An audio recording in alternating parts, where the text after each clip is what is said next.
At World Remit, we understand what the journey is about, how it can sometimes take a little distance to bring us a little closer together. With ways to save more when you send more, World Remit is here for you, so you can be there for them. Hello and welcome everyone to the Akwaaba Talk Show. My name is Mz Dru. I'm going to be your hostess with the mostest, and I'm coming to you live from GH. Now, here on the Akwaaba Talk Show is where we bring you all of your favorite celebrity artists, and we give you a little bit of information. We answer the questions that you, yes, you all at home, have been wondering every single time. All the questions that you want to know, they get answered here on this show. It could be personal, entertainment, or any other business. Of course, your girl Mz Dru has, as always, got you covered. Now today, our very special first guest, is a very interesting gentleman who has been recognized for his contribution to the Ghanaian music industry. He is a rapper from my hood, Tema. You already know who it is. It is the one and only SARKODIE. Everyone make some noise. Yes, indeed. Hey, Sark. Hey, what's up? I'm good. How are you? See, I'm good. Well, you're looking good. Thank you. Same. Oh, thank you. Bless you. How's it been? How's life? How's family? How's work? Yeah, we thank God. It's been great. I can't complain. I don't think I've had anything too bad to deal with. So we thank God. It's been great. It's been smooth. Oh, we love that. I mean, right now, the whole, pandemic and everything that's been going on, we know that sadly you were locked out. Now you're back. You welcomed to the world a brand new bouncing baby. I mean, COVID has been good and bad for you, right? That's it. What'd you say? I said COVID's been good and bad, I'm guessing. No, I think we you know what, we had him for a while prior to that, but then we just locked there, so we couldn't come back. We had to deliver. So yeah, it's been a great journey. And I think that's another good side to COVID. I've seen having us spend time, especially in that moment. Because if COVID wasn't in, probably would be somewhere doing a show. Yeah. And then I would have my boy, and then I wouldn't maybe be there to see him. So I think that's the good side to COVID. Yeah. Indeed. I mean, you're like our very own Superman. Dad, musician, entrepreneur. How do you do it all? How do you cope?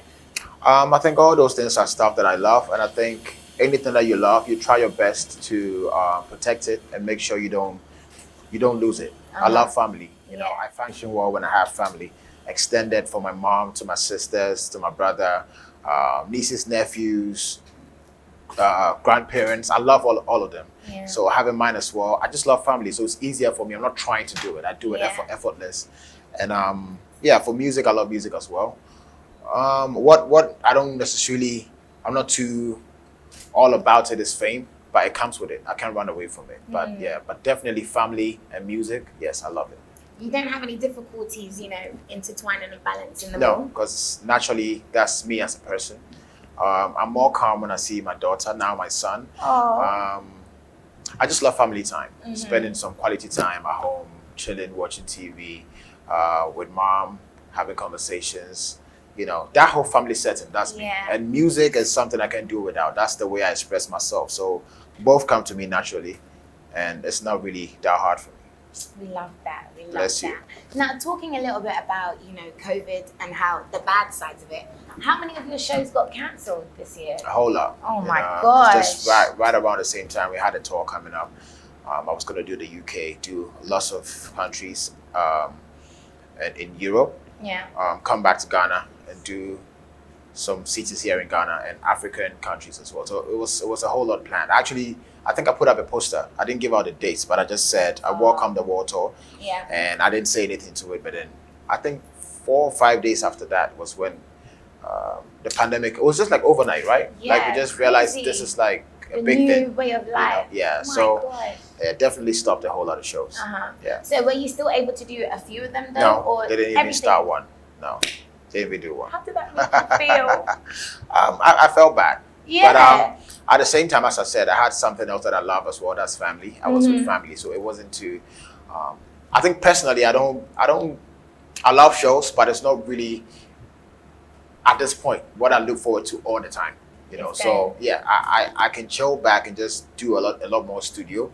But I think at this point, after close to like a year, It's true. yeah, we're getting close to a year, right? Oh my gosh. Yeah, so that hit me. I was like, yeah, I've not been on any platform for this long. This is crazy.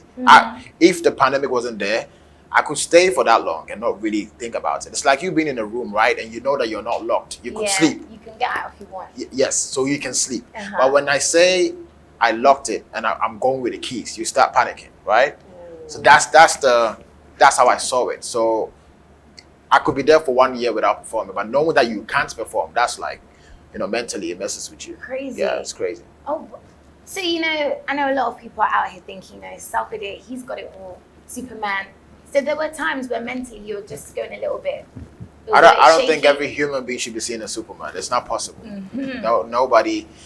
What people see me to be, I think what I do is I try not to focus on anything negative. Yeah, but like that. Yes, so people feel like SARKODIE has no worries, there's no problems. I just choose not to give my energy to it. I think anything that's going to slow me down, I don't want to indulge in it. I've been doing this for like 10 years, and the way I've been able to do it consistently is because I don't feed into that energy. So people feel like SARKODIE is the most loved. People actually love me. I'm not gonna.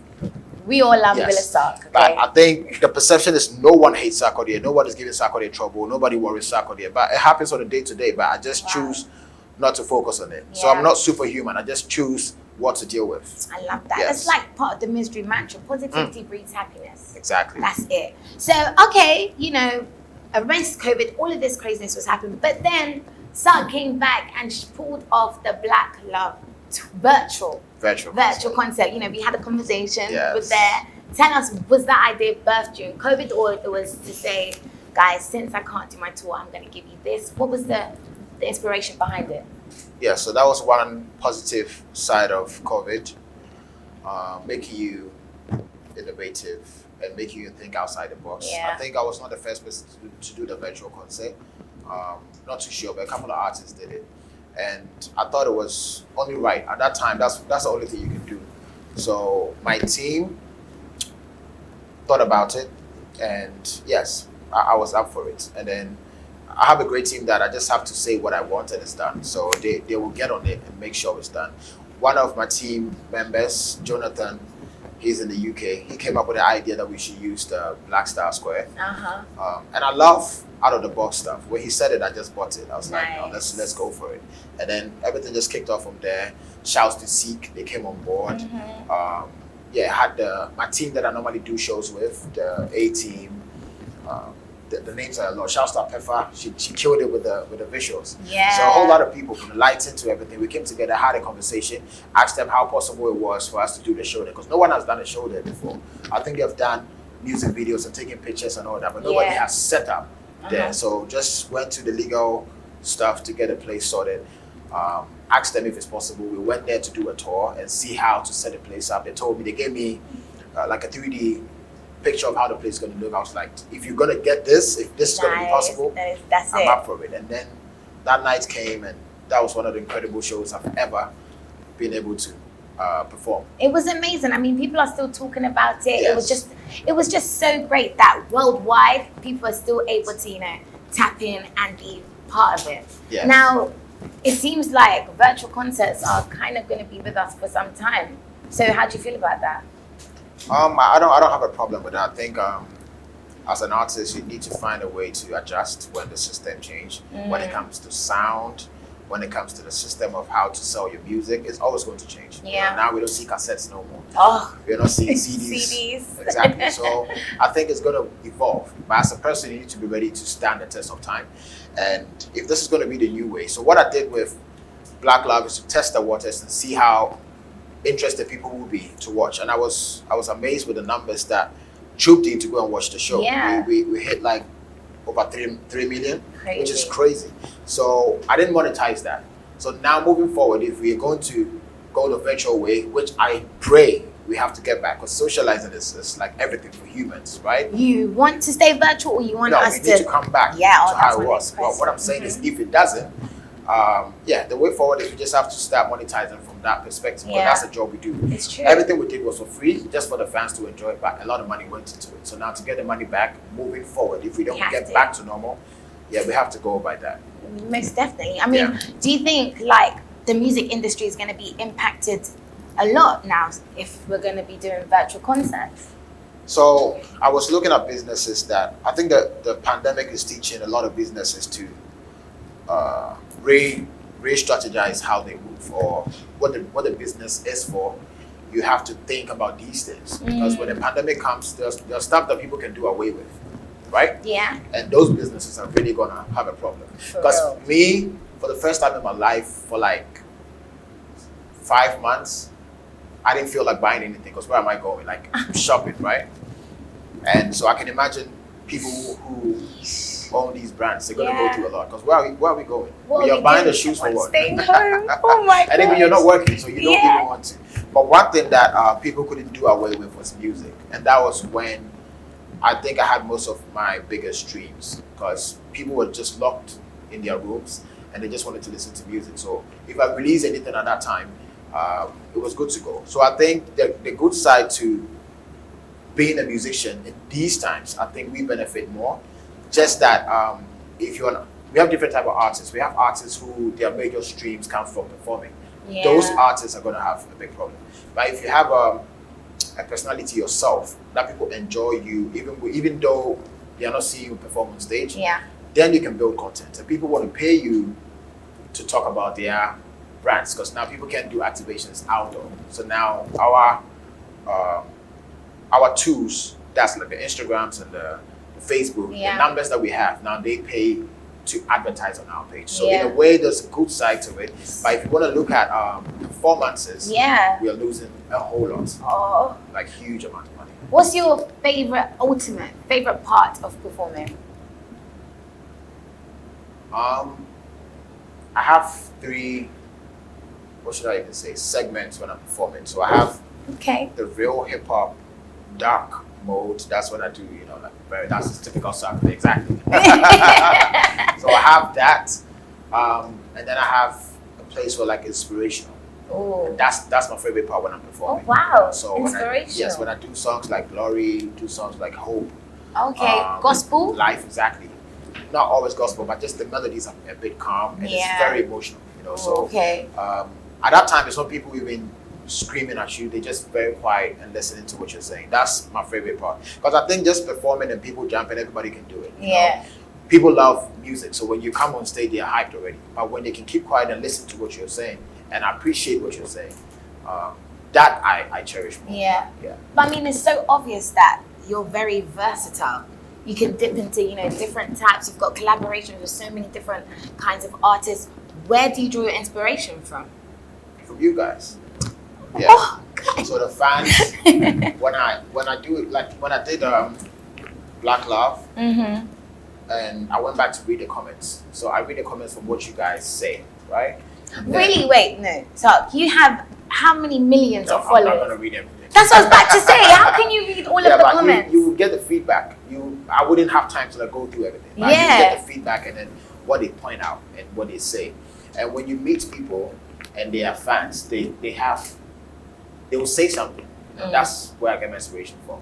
So when I think I met this woman who told me that she wants me to have a conversation with her son because the son doesn't listen to either her or the dad, but me. So literally Wow. the son is living his life through everything I say in my music, right? So when I hear something like that and I'm about to write, and then I say something that I myself feel like this is not, it might not be good for this kid. Mm. So this is an inspiration, right? Wow. So it channels the lyrics that you do. And you can't always please just that. I please people in the club as well. So when I Yeah. go to the club and I see girls dancing and certain beats, that inspires me as well. So it's just basically the fans. Oh, that's deep, Yeah. So whoever's watching, keep commenting, okay? Because you never know, one comment might be an inspiration to a new song. Exactly. Let's talk about your new music, though. You know about the new song with Kwami, Eugene? Yes. Again, so what inspired that one? Incredible song.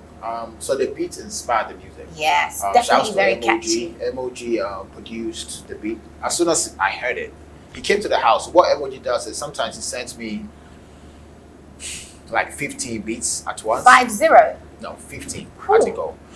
No, but emoji can give you like 1,000 beats in a week. I just told him not to because he confuses me because I do too many songs and I don't know which one to choose. So now I told him max is 5. Okay. So he came to the house and brought like, I think that was like 4 beats, strong beats. They're very difficult to like choose. But Happy Day stood out. The part, exactly. The progression is just everything. I said, I'm gonna do this one. And normally what I do is when I hear the beat, I don't know what to say, but then I'll listen to it for a while. So I told him to go. So I have a studio at home, just play it back to back, and then when the first line comes, so that first line was what? It's a beautiful brand new day. After I say that, then the rest follows. So everything started to like, so whatever I say just comes in and then it shapes the music. So it just turned out to be like a feel-good music. It is, definitely. Like, I'm not going to lie, the beat is super, super catchy. I have to be honest with you. So sometimes you talk too fast to me. And I thought I talk fast. All I hear is... And I'm like, whoa. So when I hear that, and you catch yourself like randomly, I'll be just washing the plates and I'm just... So no, definitely. Bless you. Kudos to that. That was amazing. So what can we expect from Sark now? After the pandemic, during the pandemic? Definitely go back on the road and make sure. Yes, I miss London too. I was just gonna say, when are you coming to London? Yeah, I miss London. I think what was the last one? Was that the Indigo? O2. That was it. No. Yo, that's a long time ago. Yeah. I need to come back to London. One of my favorite places to perform is London, and I pray things get back to normal so I can get back to that. Aside that, everything else is just the usual SARKODIE. I drop music. Update people on what's happening, basically. We need an exclusive. You can't come to the Akwaaba talk show without dropping an exclusive on something that you've got coming up that nobody knows, that only if you watch the Akwaaba talk show, then you got it. We need an exclusive. What has SARKODIE got in his box of surprises that you can share with us? I have one serious one, but there is no way I can put it out. We are begging you. Okay, just give us the name of the song, or just one word in maybe the song title. That's fair. No. That's way too. I can't give no. Okay, let me find something else. You can. I have a whole lot, but I just feel like okay, so what I'm gonna do is Happy Day was supposed to be the song for 2020 and that's it. Okay. So to break the news on here is that I have 2 more coming out before the end of the year. Yes, guys. Now, all of you who have been streaming, don't worry, we got more music from Sark coming up soon. I mean, okay, if you had to pick one place that you could stay for a lifetime, since you said you love London, where would you pick? London or Ghana? Ghana. Why? Don't say because London is cold. I think you know exactly why. I think you will know exactly why. Yes. I think anybody that's been to Ghana can tell you that this is the best place to be. I think in the beginning when I started my career, I used to, like what I said on Happy Day, I said, like I used to, which I'm still right. I used to put a lot of heat on the government, which there are a lot of things that we need to sort out. But honestly, we have stuff as Ghanaians that we should pride ourselves in. Definitely. That a lot of countries would die for. Right? And that's what I mean when I said that on the song. I see, I've said everything that's negative, which is still there. You guys need to sort it out. But trust me, Ghana, we have everything. Like not to say just because I'm a Ghanaian, because I used to like bash my people a lot. Yeah. And then I started traveling and go to, let's even take away the Western. Like even here in Africa, certain countries that I've been to, and I compare to my home, I'm like, listen, I'm in heaven. We're good. This is heaven. We're definitely good over here. Guys, if wherever you are, if you've not been to Ghana, if you're choosing to come to Africa, trust me, not because I'm a Ghanaian, but you need to come to Ghana. Ghana is the place to be. Yes. Now, again, right now, if you're watching us, this is the Akwaaba Talk Show, and we are streaming live from Ghana. Now, if there are a lot of people who are Ghanaian in the UK that are probably thinking, oh my gosh, last year we had year of return, right now it's beyond the return. Yeah. Do you think, give them, the people watching, an explanation as to why they should come back home. If you believe in that anyway. I do believe in that. Yeah. They need to come back home. Because I think what you guys have learnt outside combined with our system here will make you guys get your full potential. Because I see a lot of smart, intelligent Ghanaians out there in positions where I feel they are not supposed to be there. They are supposed to be the leaders, right? They shouldn't serve nobody. And if you're down here, you can be a leader. You can set up businesses that the world can benefit from here. And aside that, the side attraction is just having that freedom that you can't pay for. Definitely. It's priceless. Definitely. So if you guys are in, how do you say that? They are confused as to whether to come or not to come. I would say try and come. This is the best place that you can achieve your dream to the highest potential. 1000%. You see, you heard it from the man himself. He said, if you want to achieve your dreams, Ghana is definitely a place that has got you covered. Now, this is the last one from me because we've got so many messages from your fans abroad. Now, recently we noticed on social media, you like to update your Insta a lot, that you had a lot of artists and film crew come over to chill with you. We don't know if it was your house or if it was an apartment. What's that all about and why was my invite? So that was a writing camp. Just to have a bunch of talented artists in one room just doing music. It was beautiful to watch because I actually it wasn't really planned. So what I was doing was I normally work like back to back, and the pandemic just gave this long hold up. So I wanted to catch up with speed. So like I had 2 weeks to do a whole lot. And then I brought directors from London, I brought an artist from Nigeria, and I hosted them in the apartment you saw. Yeah. And then I thought about it. While we were shooting, recording, let's just have a small writing camp. So I was just targeting like 2-3 artists. Let's be in the studio and just work. But as soon as I put out the picture that there was something happening, a lot of the artists, everybody wanted to come in. And most of the artists that wanted to come are artists that I like already. Kwami MP, Mz Dru, Sefa, Mz, Akiana, Kim Promise, Zlatan. Incredible artists. So we just in our apartment making music. It was so beautiful to watch. So Emoji drops a beat and everybody, what you feel, just sing. And we made like incredible music, which I'm looking forward to release. Oh, yes. Good. So okay, we've got some songs coming up. That means a lot of collaboration. Yes, but I wasn't on the songs. So it's literally all the artists there and they're doing music. Wow. So you just decided to organize this to help the industry, help people in there. Well, not help, motivate a little bit. Exactly. And just have that connection. Sometimes these things you'll be shocked that most artists have not even met before. But on an occasion like that, then they get to meet. Yeah. I don't know, but I could realize most of the artists, looking from back, I'm like, this person, I haven't seen this person. Maybe they have not met like this before. And this is beautiful to watch.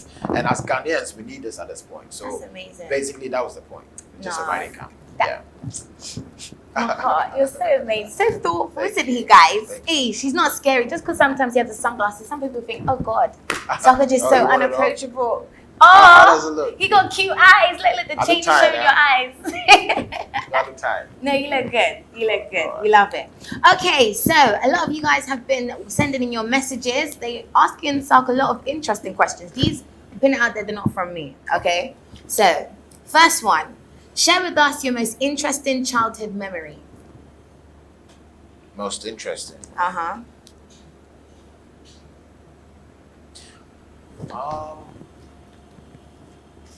think that would be back in Achimota Poetry. Oh. With 2 of my friends, Aaron and Samoba, 2 funny guys that was the best time. Do you still talk to them too now? Not as frequent, but trust me, that time was like an epic moment in my life. Achimota school? Yes, Achimota Poetry. And you have the Achimota. That was a beautiful time. Yeah. So wow! Definitely that time we just some silly kids that we just like to have fun. Silly kid. I wonder what you were getting up. I was never really a bad boy. I didn't. You're like the girl drink. them sugar. No, really. I don't. No girls drinking, smoke. We just want to laugh at people. Oh wow! I never expected just funny that. kids. Just looking at situation and just laughing. Oh wow! That's just all we did. Yeah. Okay, we've got another one. It says, "Hey Sark, I'm your biggest fan. Have you ever prepared dinner for your wife and kids?" Almost all the time. Really? What's I your do that as like well. signature dish? Now I'll say fried rice. Oh, It okay. was jollof. I only cook stuff that I like, which is selfish, right?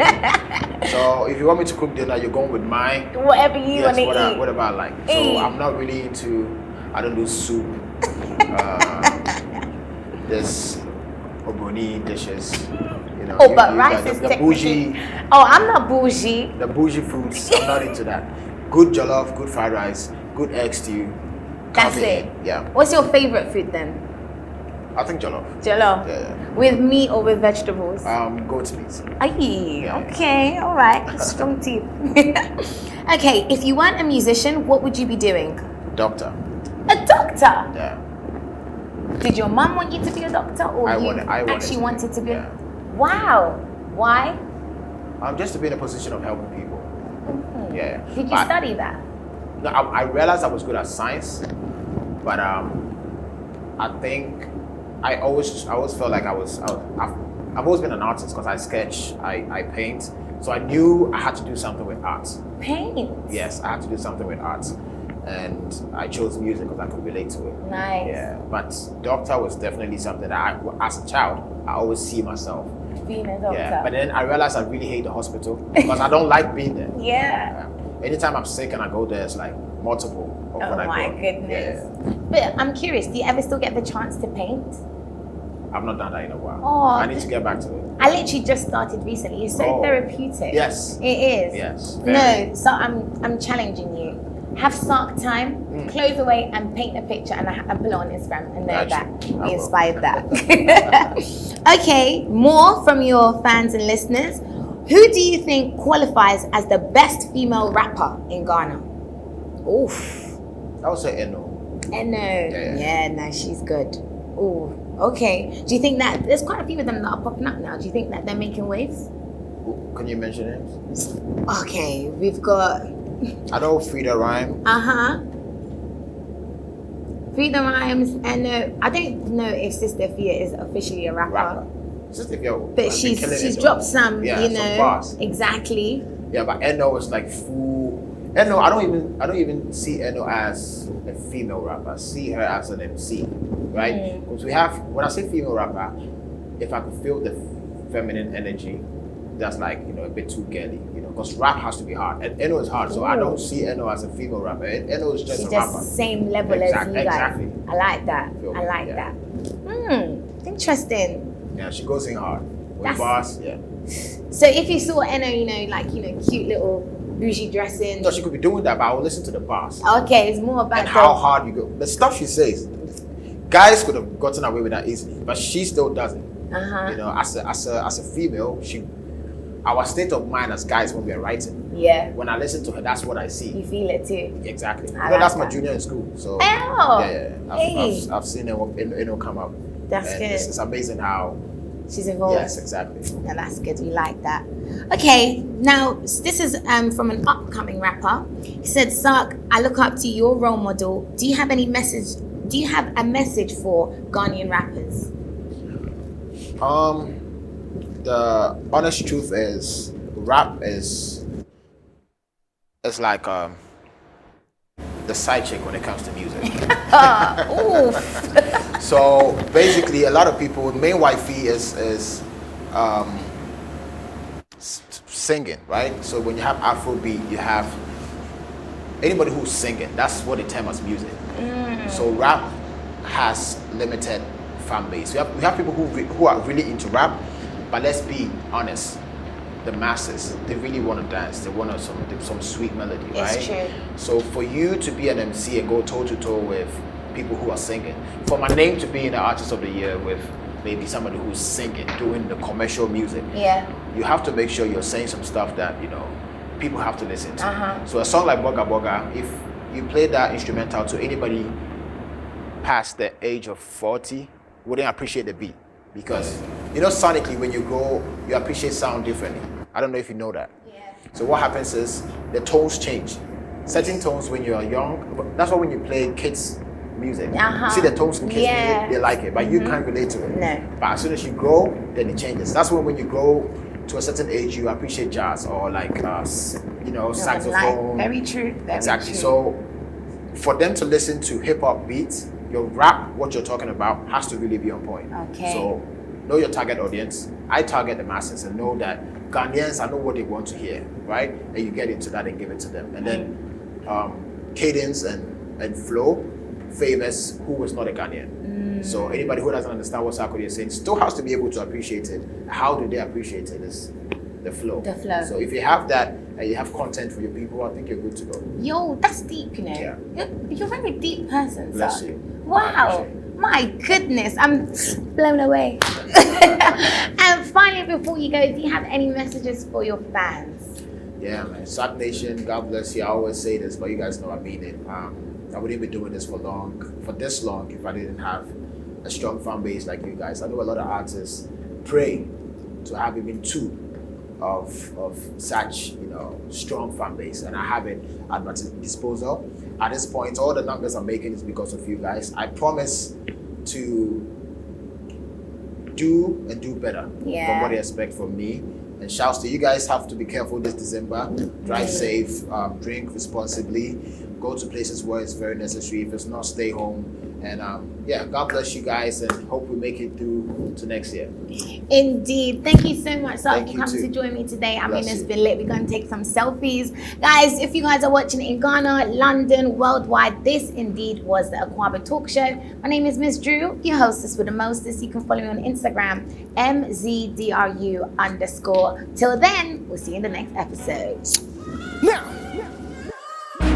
another one. What else? Yeah, it's a beautiful brand new day. My sending your couple on WhatsApp, we really go reply Tuesday. Me that's what think we man mean wood, yeah, that be the taste of grace. I see me so bolona me no more better than any ace of spade. Me she run over for create some space, cause it gets some weight. Bug my willing James. I'm on movie says you can buy some more than a ya come on monte. Say a sum na me be a nipper be to me and by your my main train. Wo bomb pay via near Canada and the Akoda na didn't change. Then I miss me, she was this just what my sensation and me pecanzo. Everybody give glory. Yes, so when I'm your mini nanny. I don't want me, see your baby. It's the other baby. Jojo. I give you praise, oh, bro.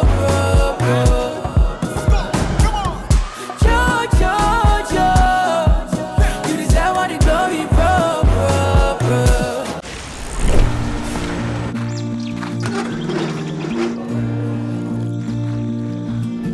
At World Remit, we understand what the journey is about, how it can sometimes take a little distance to bring us a little closer together. With ways to save more when you send more, World Remit is here for you, so you can be there for them.